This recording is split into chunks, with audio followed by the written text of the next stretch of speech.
Get out the insurance cards, get out the co-pays. The office is open, my friends, as this video is brought to you by drroto.com.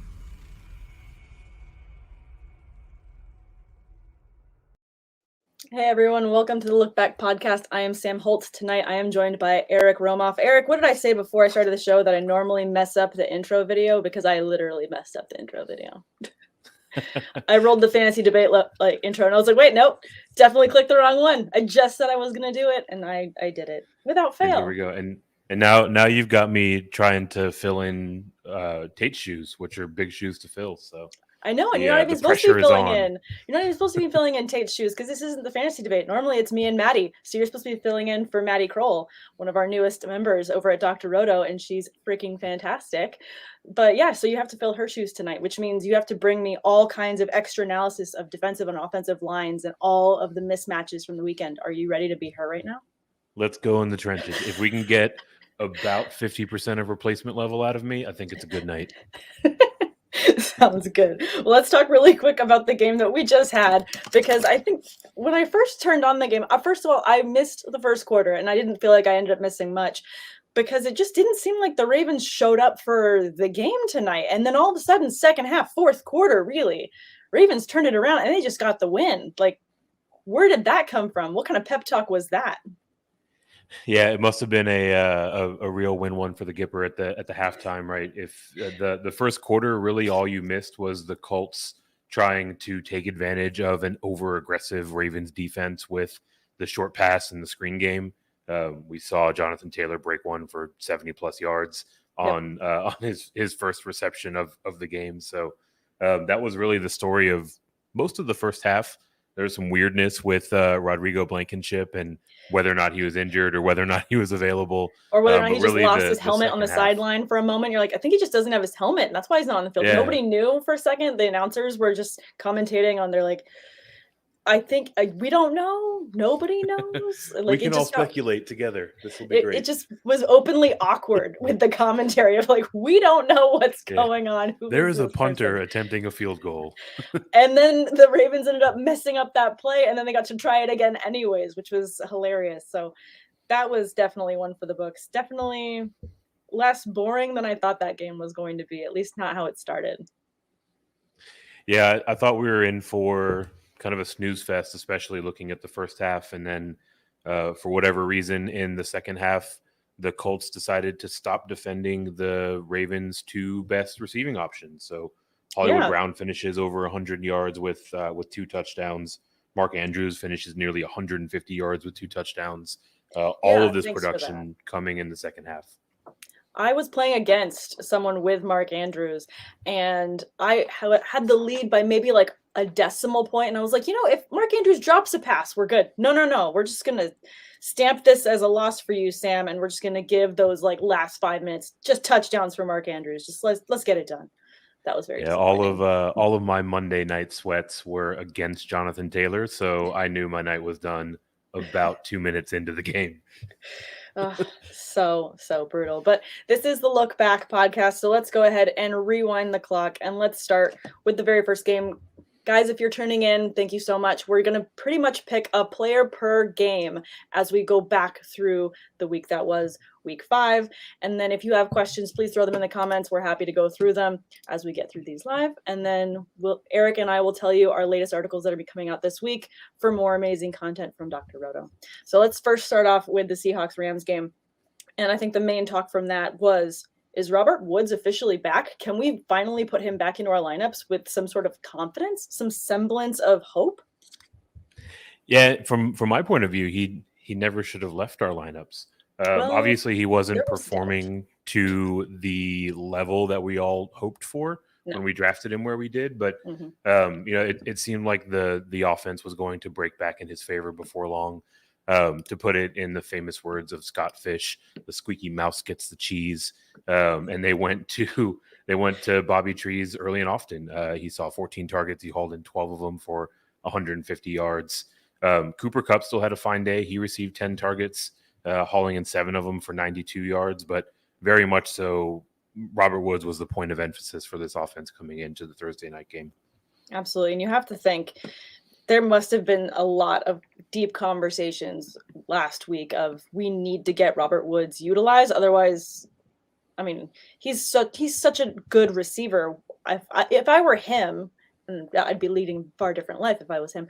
But if I was, I would immediately go to my agent and be like, they're not even playing me. Get me a trade. Like, and there's plenty of teams that would pay handsomely to get him onto their team. So hopefully we've got a happy Bobby Trees going forward, happy, fantasy owners going forward. For myself, I have a lot of shares of Robert Woods. I definitely feel like I've slept better this weekend knowing just how many targets he had. Yeah, it was great to see it. I've got a lot of Robert Woods out there myself, so very happy with his week 5 performance. I don't think that it sustains quite to this level. I think he's more in that kind of mid-tier wide receiver 2 range Sure. here on out. But even that is a market improvement from how he was performing in the first 4 weeks. He has some friendly matchups coming up, though. Giants and then the Lions. You love those matchups. Houston did put up quite a fight this past week, but, I feel like there's definitely quarters that they decide to sleep more than others. So I feel like the next 3 weeks are definitely weeks that I love Robert Woods going into those matchups. But let's go on to more games from Sunday. We'll go to the early one. I don't know if you got up early enough to catch the London game. I certainly did not. I was a little hungover that morning. So I basically just caught the second half. But it feels like Kyle Pitts can finally be a thing. All the people that drafted him in the first round, are they finally saying, hurrah, Kyle Pitts is here? Yeah, this was vindication for all of the Kyle Pitts truthers out there. 9 for 119 with a touchdown. And he looked absolutely phenomenal, right? I do think that we need to take this game with a bit of a grain of salt, right? Calvin Ridley was out. Russell Gage was out. It was the Jets defense, right? Jets, yeah. So it's ultimately pretty big grain of salt. Yeah, I mean, I think this is probably closer to his ceiling than his floor, but I do think that this was the coming out party for Kyle Pitts, and we will see that Atlanta offense continue to find ways to get him involved. So better days ahead relative to the first 4 games of the season, at least. I completely agree. Maybe this is the ceiling for him. Again, he has a bye in week 6. So those that got super excited, calm down. You have to bench him this week. But going forward, there's definitely going to be some matchups that you feel like you can slot him in and have a better floor than what you'd been anticipating as what we'd seen so far this season. So let's move on to Packers Bengals. And in this one, I feel like I don't know how you had the Bengals receivers ranked prior to the start of the season. We all knew that Jamar Chase was going to likely be a favorite, but oh boy, is he the favorite. Like, he's easily the wide receiver 1 now. And now the question is, do Higgins and Boyd even have a chance to match his targets? No, the answer is no. No. 100% and not. I say this on good authority because to your prior question, I was a T. Higgins believer throughout the course of the summer. So I was reveling in the reporting about Jamar Chase not being able to get separation and looking confused out there. And then the bright lights of Sunday came on, and they remembered that each of them, he and Joe Burrow, knew exactly what the other one wanted to do. And this chemistry is just insane. So Chase is certainly the most desirable of those receiving triplets there in Cincinnati. And as far as how you would rank Higgins and Boyd now, is it still Higgins and then Boyd for you? Yeah, I think that's the correct way to look at it. Higgins still walked away with, I believe, 7 targets on the day, holding 5 of them for 32. So, not a terrible day out there. I do think that he'll have his days where he pops. Boyd is very clearly the tertiary of the 3 options. Yeah. I think from the DFS point of view, I'm probably going to have a lot of weeks where I go with a Burrow Chase stack, and then whichever of the other 2 is the least expensive. Because I would imagine their price is probably going to interchange throughout the weeks to come. I mean, I even think that in that situation, a DFS stash, it wouldn't be crazy to slot in CJ Uzomah at tight end for a cheap tight end option, because he is getting several targets per game. So just knowing that you have the floor that is Joe Burrow and that he's going to throw it as much as he's going to, there might be some matchups that favor the tight end position. So you might slot him in there too. Yeah, absolutely. We saw him explode on that Thursday night game. A little bit quieter performance this week, but certainly has a role to play in that offense. Definitely. All right, let's move on to Detroit and Minnesota. Deandre Swift, kind of in the middle of a interesting type of roller coaster where he likes to be super on one week and then completely off the next and immediately flip back and forth. When you look at his stats, it's absolutely ridiculous how up and down evenly it is. I mean, in my one PPR league that I have him in, he had 24 points in the first week, 11, 23, 8, 22. Like, what are we doing with Swift? Can we get a little bit more consistent? Just a little bit? I would hope so. But I also don't have a whole lot of faith in NFL head coaches to do the logical thing, right? Anyone can watch DeAndre Swift's game from last week, early any of the weeks, and see just how dynamic he is with the ball in his hands. He's running through people. He's finding little creases to just dart through. I mean, literally everything you're looking for in a bell cow running back, he brings to the table, but he still sees between 50 and 60% of touches on a given week. So I know everybody out there is wanting to bust out the Kleenex for Dan Campbell in his tear-soaked press conference, but honestly, you can miss me with all that until you start feeding DeAndre Swift. Well, I wonder if it is going to actually even out and we're going to see more Swift, just because the way that teams are covering TJ Hawkinson completely, like blankets over blankets, you're not even seeing him in these weeks. I wonder if that's just going to force the uptick in at least the passing game usage of Swift. Yeah, Hawkinson's has been a bit of a disappointment. I think it's more to do with the circumstance of the team, right? We were largely expecting Detroit to be down a lot, by a lot, very often, like we saw in week one where Hawkinson went nuts. And since then, they've kind of been able to hang in. So they're not playing catch up and utilizing him in garbage time the way that we would like to see, and his fantasy performance has suffered because of it. Yeah, it's definitely been brutal as someone that has been high on Hawkinson in the offseason and hoping that he would end up, top 3 tight end for the season. First 2 weeks, you could see it. After week 5, it's starting to fade. Like, that confidence is starting to dwindle. I mean, I'm not totally gone yet because, there's always faith. It's only week 5. We still have time. Not all hope is lost. Maybe there will be some hope, but still, it's looking pretty bleak. Yeah, the funny thing is that the hope is that they actually start playing worse so you can get more looks as they're trying to play catch up, right? Absolutely. All right, on to the Broncos versus Steelers. I was very happy. I'm sure everyone could hear my cheers all around the country with the fact that the Steelers finally had a win. We desperately needed that win. It was a good win. I was very happy with my boys and how they performed. I was super upset. And could you hear me crying? Juju got hurt. He suffered a dislocated shoulder. He had surgery. He's going to be out at least 4 months. I was devastated. My boy. Yeah, I mean, no good deed goes unpunished, right? Your Steelers overall looked maybe as good as they have all season, and to have it capped off with Juju likely being lost for the year, it's obviously a bit of a gut punch. I mean, on the upside, Najee Harris is here, right? Najee Harris you and I were here together on this stream when he was drafted by your Steelers, yes. And now he is doing everything that you could have hoped for and more, right? 23 carries, 122 yards and a touchdown, caught 2 balls. I mean, he's literally getting like 90% utilization out of that backfield. Surprisingly, the O-line looked a little bit better than at least we've seen them play thus far. Mm-hmm. So maybe some more lanes for him to navigate through in the weeks to come.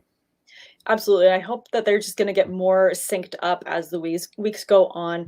What you're going to be able to hang your hat on every week is that you can start Najee Harris and know that he has a very high floor of usage week in and week out.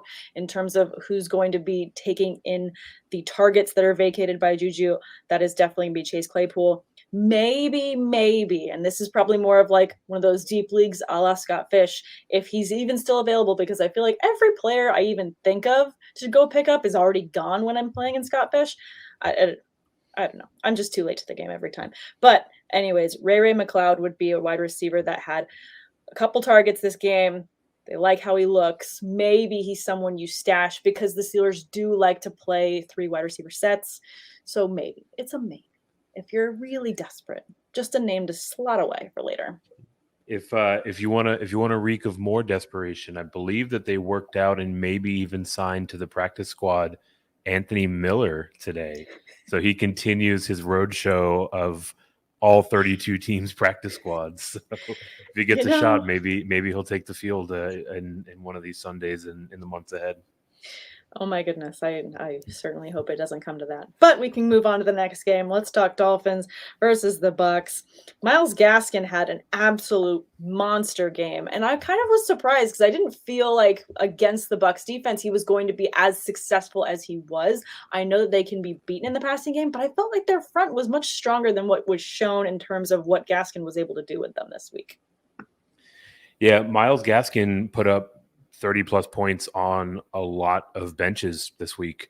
Yeah. This Tampa Bay front is still by leaps and bounds the best against the run in the league, right?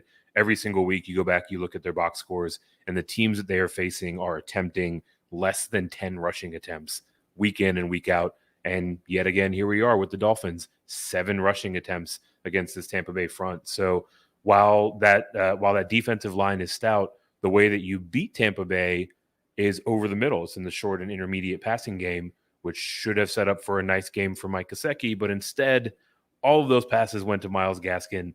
He called in 10 balls for 74 yards and 2 touchdowns. So very much so was that underneath option and was really the only source of offense for this Dolphins team. I mean, going forward against Jacksonville next week, I'm guessing if you had Gaskin on your bench, he's a must start as a flex, right? I would imagine. I mean, I would certainly hope that once they see him perform this way, especially as a receiver, that role is going to continue to expand week over week. I don't think he's going to get 10 receptions week over week by any means, but I do think that this against Jacksonville he could.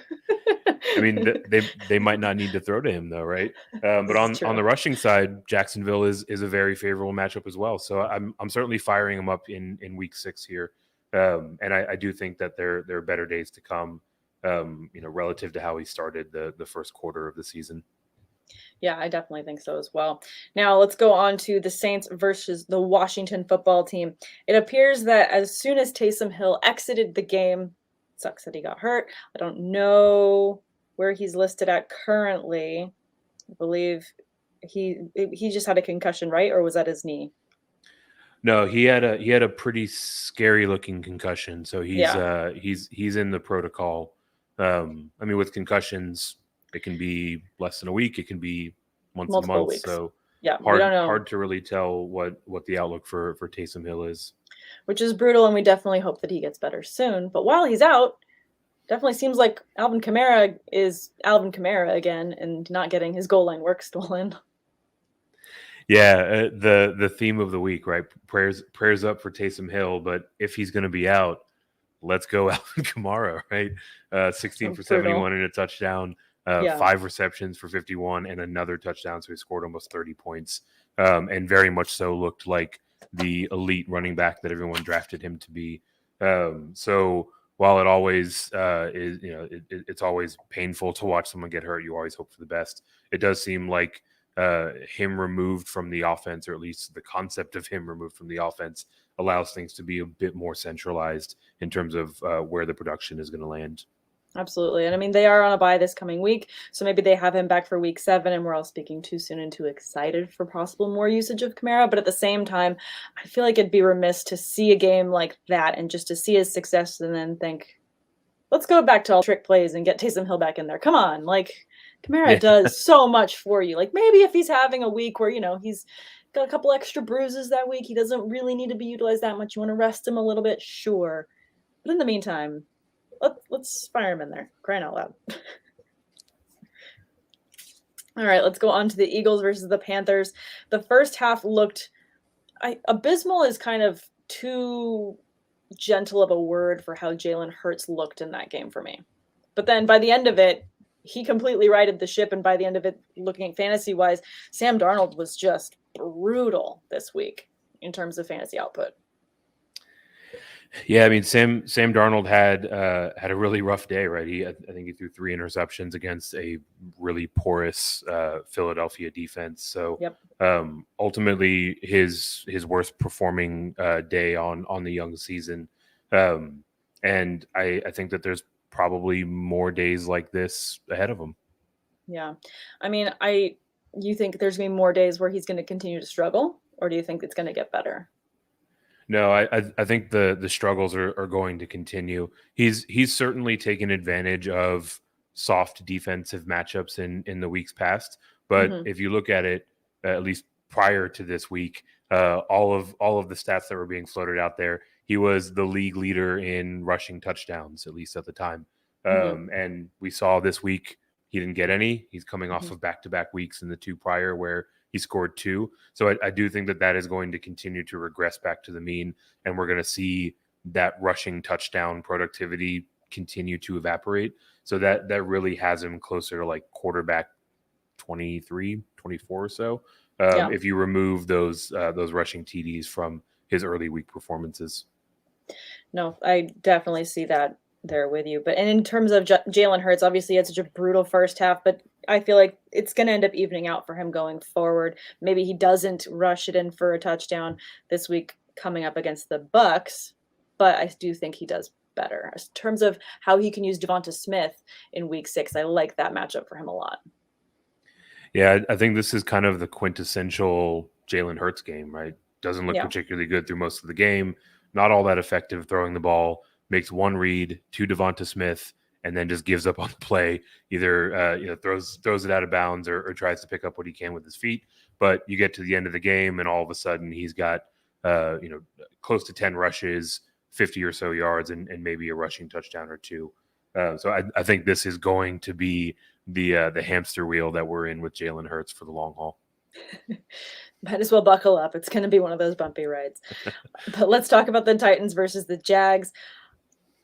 It's obviously the Jags are a mess. They're just a mess, and that we can probably, by the end of the season, just continue to call them a mess. And as they try and figure out whatever they're doing, coaching-wise and down, we're left to figure out what to do with these wide receivers that, for myself, I figured with someone like Trevor Lawrence, every single wide receiver is going to get peppered with targets, and I'll be able to guess, I should have a good floor from Chenault this week. Maybe I can slot him in DFS.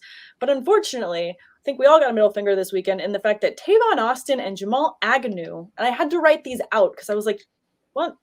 Tavon Austin's still in the league? Like, they both outscored Marvin Jones and Laviska Shenault. This is ridiculous. Like, what? This isn't fair. It is absolute madness. Everybody out there who is watching or listening, raise your hand if Marvin Jones or Laviska Shenault busted your DFS lineup, because you are in good company. The 2 of them combined for 2 receptions for 80 yards in a game that literally had everything break in their favor and broke the way that we all forecasted, right? We all knew that Derrick Henry was going to score 1 million touchdowns and maybe put up 1,000 yards on the ground. He basically got there. We knew that they were going to be throwing to catch up. And of course, those throws, went to guys that nobody knew was in the league anymore. So just the most Urban Meyer performances out there. Even when they were trying to come back late in the fourth quarter, they all of a sudden decided to give Carlos Hyde a carry on 4th and 1, and he promptly lost 3 yards. So it's just a calamity of errors there in Jacksonville. And I will not feel safe following that game, rostering or firing up any of these players in any sort of meaningful situation going forward. Yeah, no, it's going to be really tough to be excited about starting any of them unless I'm in a league where I'm starting 4 wide receivers and I've got a couple extra flex players and someone's hurt. Then I'll just throw one of these guys in there just because they're not hurt right now. Literally, if you don't have a question mark next to your name, you're getting a start if you're on one of my teams, because there's so many questionable players out there. It's just very disappointing to see these passes shake out this way. This is not what I signed up for. Not at all. On a positive note, like shout out J-Rob. He looks like 2020 version of himself. He's still getting almost all of the work there, 149 yards and a touchdown. So very much so has that volume floor that we're all looking for. But apart from that, you're certainly better off looking elsewhere. Absolutely. And if you picked him up in redraft this year, you're really happy about where you got him as well, because his just ADP tanked as we were getting closer to the season until the injury. And then if you had drafted before, you were like, hey, I'm glad that I have now a top running back for such a cheap price. Like, thank goodness. Yeah, we might be looking at the rare back-to-back fantasy MVP seasons, right? Because he was free last year. All of the ETN hype had him basically free this year. Yeah. So those that are rostering him, I mean, they've got a significant edge on the field, to say the least. Absolutely. So, super, just so lucky. I just get so upset because I don't have him in a lot of my leagues, and it makes me sad. But let's move forward and talk Patriots Texans, which ended up being a closer game than I think any of us thought would be. And Davis Mills looked good. Like, what? That was weird. I mean, the Texans are always going to be in a situation where they're always going to be having to air out the ball. They're going to be having to play catch up. So maybe going forward in two quarterback situations, if you have someone that's hurt, like Daniel Jones is going to be in the concussion protocol, maybe Davis Mills is someone you're picking up on the waiver wire this week just to slot in a quarterback going forward. Yeah, I mean, shout out Davis Mills and his long ass neck. 21 for 29, 300 plus yards, Wait. 3 touchdowns. Is his neck longer than Mike Glennon's? The world may never know. Actually, nobody has seen the two of them in the same room, so might be one of those like Freaky Friday kind of situations. I might have to do a side-by-side picture later and post it and then Right. get a vote. Does that mean? No, probably not. I mean, it is what it is. It's crazy. He knows he's got a long neck. It's all good. Yeah, aside from him, though, as someone that was wondering how the 2 tight end sets would pan out for New England, coming out day for Hunter Henry, he had an amazing showing this week with 6 receptions of his 8 targets, 75 yards, and a touchdown. I mean, if you were lucky enough to start him, probably in a league like Scott Fish, you probably started Hunter Henry, and you were very happy about that. Yeah, absolutely. This was definitely the game where it popped, but his utilization in his offense has been walking up week over week. He's coming off of back-to-back games with a touchdown. He's had 5 targets or more in 3 straight. So very much so, it seems like the offense is starting to shift in his favor. And he's all of a sudden tight end 8, right? So at a position where there's the upper crust and then sort of everybody else, he definitely seems to be carrying that sort of upward trajectory over these last few weeks. Absolutely. Now let's move on to Vegas versus the Bears. And we don't need to talk about the entire situation with Vegas as all of that news unfurled during or just before the Ravens game. It was kind of hard to figure out when all of my ESPN notifications started going off. But we do know that John Gruden is no longer the head coach there for the Raiders. But let's talk about the Bears and how it felt like the defense kind of bailed out Justin Fields this week. And I feel like it's going to keep getting better for Justin Fields, but he had a scary moment where it looked like Andy Dalton was going to have to take over, and then he got back on the field. I don't know. How many shares of Justin Fields do you have, and what confidence do you have in putting him in a lineup going forward? I have a ton of Justin Fields, and my confidence level in firing him up is minimal. I certainly thought that when he got his opportunity that he was going to do more with it. Seeing him now having started 2 games, I think a lot of that has to do with how Matt Nagy is scheming this offense. I'll say around his skill set, but sort of in spite of it. The biggest thing for me with Fields, 12 completions. Last week he had 11 completions, right? Like it's on the up. Yeah, on the I mean, uptick. He's increased his completions by nearly 9% week over week. So maybe I should just park my take. Yeah, I mean that sort of volume just isn't going to get it done. I do think week over week, now that he is firmly cemented as the starter, we will see them find new ways to utilize the dynamic skill set that he can bring. But I'm not looking to supplant any even kind of fringy quarterback one with Fields quite yet. Yeah, no, I definitely get that. But let's talk about another quarterback that's probably going to finish, if not the number one by the end of the season, at least number two, and that's Justin Herbert, who had an insane week. He had 398 passing yards for four passing touchdowns, while also running 29 yards and running in another touchdown. It's kind of like I'm getting tongue-tied trying to keep up with all the stats I have to spit out week in and week out with Justin Herbert. This is ridiculous. Like, this is such an insane volume. It is absolutely wild. Anyone that listens to the Sports Byline with Lou Landers and myself, we've been talking about Justin Herbert week in and week out, and how the first few weeks of the season were an example of negative regression, and he was due for some positive regression. And here it is. I mean, these last 3 weeks, he has looked like an absolute world beater. He currently sits at QB4. I don't know if he's going to climb up to the peak of the mountain and finish at 1 with the guys that are sitting ahead of him. He's looking up at Mahomes, Brady, and Josh Allen.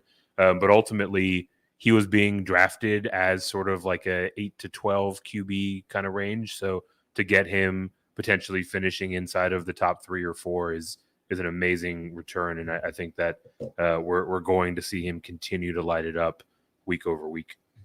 Absolutely. And it just makes me excited to have any sort of stack with Justin Herbert in DFS week in and week out. I just love the return that you're going to get on those. Mike Williams is just looking fantastic. I just love how that whole offense is looking. So for me, it's just all gold stars. On the opposite end, a team that has no gold stars, nothing but red marks next to half of their team. Giants versus the Cowboys. Who didn't get hurt in this game? It felt like everyone was getting dinged up. At one point, it looked like Zeke was down as well, but I think he just had an awkward fall, so it seems like he ended up being just fine. Pylon.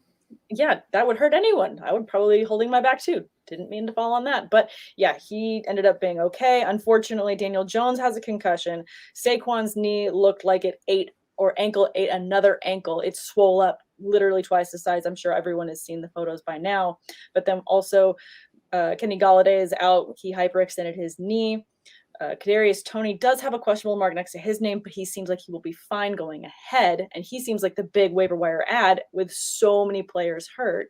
But are you going to be adding him knowing that if Daniel Jones is out any amount of time, Mike Glennon's going to be throwing him the ball? You still be okay with that? Yeah, Mike Glennon and or Davis Mills. To be determined. We'll do some sleuthing and report back here next week. I mean, look, like there's nothing at all exciting about the prospect of Mike Glennon being the quarterback for any player that you're rostering in fantasy, but a lot of Tony's production came with Mike Glennon on the field, right? So I don't think that it is a floor of 0 once Mike Glennon is under center for this Giants team. So to your prior question, I'm absolutely going out to pick up Kadarius Toney. I think it was really just a matter of when he was going to get his opportunity. And now that he has it, now that he has arrived at that opportunity, I don't think he's going to give it back, right? So I think that he is very much so viable week in and week out. Shout out my guy, Andrew Cooper, went out and picked him up a week early in the Pros with Joe's charity league. So now everyone is over there praising his savvy waiver wire moves. So very nice. Definitely someone I'm going to be investing in here when we run waivers in a day or so. I went and picked him up in a league as well and started him at flex because I just had so many people hurt, but I don't remember which league it was in. I need to find my receipts so I can post them because I did do that this week. I was very excited and I was like, hey, I didn't think I was going to get any points in that slot this week. That's awesome. Look at us. We made it. Look at us. Nobody expected this. Let's go ahead and talk about the Cardinals and the Niners. I feel like, to me, this was a matchup that I was thinking, okay, depending on how Arizona does in this matchup with the Niners against this defense, it's really going to tell me what kind of team we've got here in terms of just their success rate. And they looked good. They were able to hold off the Niners and come out with the win. And it looks like Rondale Moore's just the undisputed wide receiver 2 behind Hopkins now. Certainly in this game, he was the wide receiver 2 behind Hopkins. The thing that's been most surprising for me about this Cardinals team is just how much of a leap their defense has made relative to last year where they were a turnstile, but also how effective they've been running the ball, right? We see James Conner continue to score touchdowns week in and week out. Chase Edmonds was a little nicked up heading into the game this week, but he was still involved in the offense overall. Obviously, Kyler can break one, and it seems like they've sort of balanced or found this equilibrium in this Cliff Kingsbury air raid offense where they are first going to establish that they can gash you a number of different ways on the ground and then continue to run more 4 wide out sets than any other team in the league. And whomever gets the favorable matchup is the guy that's going to go off that week, right? So based on skill set, it should be Rondale more than anybody else, but Sure. It seems like Kyler's done a really good job of identifying the weak spots in that defense and just continuing to exploit it. So that means that maybe in DFS, some of us will be very sad and some of us will be very happy should we start AJ Green that week. Or Christian Kirk. I mean, Rondale Moore is going to have his weeks too, right? Yeah. Figuring out the leverage or the pivot option in Arizona is going to be a season-long plight. But at least you know that DeAndre Hopkins is still DeAndre Hopkins, and he's still freaking good. Never change. Never Some change, things never DeAndre. change. Please just always stay you. Be you. Be And let's you. wrap it up with the Sunday night game. Bills versus the Chiefs. I called the Bills to win, and Tate and I both called the Bills to win this one. And we both felt awkward putting that out there and thinking, okay, Mahomes is going to hear us say the Bills are going to win, and he's just going to turn it on. And he could not finish this one out. It was kind of heartbreaking to watch this like immediate struggle in their offense of just like, what is happening? Our powers are gone. It was very awkward for them, but the Bills looked fantastic. The player I want to talk about from this matchup, though, is Dawson Knox. He looked fantastic, and just how much he's getting utilized in the passing game. Could he finish the season as a top 3 tight end? Absolutely, right? I mean, he's technically there now, right? He's sitting at number 2 in PPR scoring. I think the thing that was most promising for Knox is he finished with 3 receptions for about 115 yards and a touchdown. But the touchdown itself was a down the field play, right? Like the season that has been for Dawson Knox has been one where the offense makes its way into the red zone, and that's where he gets those high leverage opportunities. But it looks like they're finding more and more ways to get him involved in this offense. And given the plethora of weapons that they have there, he's going to find some one-on-one and favorable matchups every single week. So I definitely think he can carry this forward. Absolutely. And he's had at least a touchdown in the last 4 weeks, 2 in week 4, and he didn't have one in the first week against the Steelers, which is still mind-blowing to me that the Steelers were able to beat the Bills that week. I feel like they just weren't ready for the season yet, but I'll take it. Yeah. Like I'll take whatever wins that we can get. Take them where you can get them. It was a big defensive and special teams day for your Steelers, if I recall. Absolutely. Any final notes on crazy plays of the weekend before we sign off? I think that really touches it, right? Like we're now 5 weeks in. It's been an absolute roller coaster week in and week out. The team over here at drroto.com is super pumped to be working right alongside you to get you some green screens, get you that championship here in the 2021 season. So week 5 is in the books. Moving on to week 6. Moving on to week 6. Love it. Thank you guys so much for listening to the Look Back podcast. I am Sam Holt. You can find me on Twitter at Samantha R. Holt. This is Eric Romoff. You can follow him at Fantasy Nav. Is that on every form of social or just Twitter? All the socials. All the socials. Go ahead and find him. Follow Eric. He's got amazing content for you over at Dr. Roto as well. Check out all the other content. We have seasonal and DFS tools, as well as premium access to our staff for all your fantasy sports questions in the members-only Discord right here at drroto.com. Thanks, guys. Thanks for stopping by the office. Get your fantasy prescription by subscribing to the channel and checking out drroto.com. And until the next visit, be well